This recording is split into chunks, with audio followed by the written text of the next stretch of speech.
Doctor Umar అనేటటువంటి వాడు వాడే చచ్చిపోయింది. జనాల్ని చంపుతా చచ్చిపోయినోడు వాడే.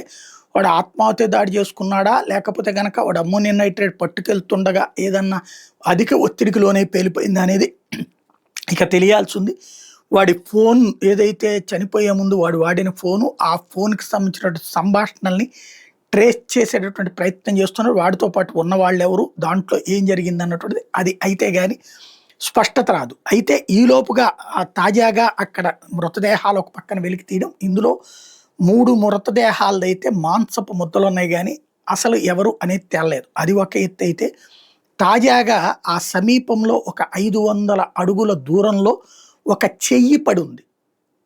తెగి పడినటువంటి చెయ్యి. అది ఎవరిదో తెలియలేదు. అట్లాగే మరికొన్ని అనుపానులు కనబడుతున్నాయి. అట్లాంటివన్నీ కూడా ఇప్పుడు అక్కడ ఫోరెన్సిక్ డిపార్ట్మెంట్ వెరిఫై చేస్తుంది. దీంట్లో అసలు ఓవరాల్‌గా ఆత్మాహుతి దాడా? లేకపోతే భయంతో పారిపోతున్నప్పుడు జరిగినటువంటిదా? ఏంటి అనేటటువంటిది మాత్రం తేల్చే ప్రయత్నంలో ఉన్నారు. ప్రస్తుతానికైతే మాత్రం వీళ్ళు వేసినటువంటి 3 కుట్రలలో 2 ఫెయిల్ అయినయి. మూడోదొచ్చేటప్పటికి డిసెంబర్ 6కి ప్రిపేర్ అయ్యారన్నది మాత్రం గ్రహించారు.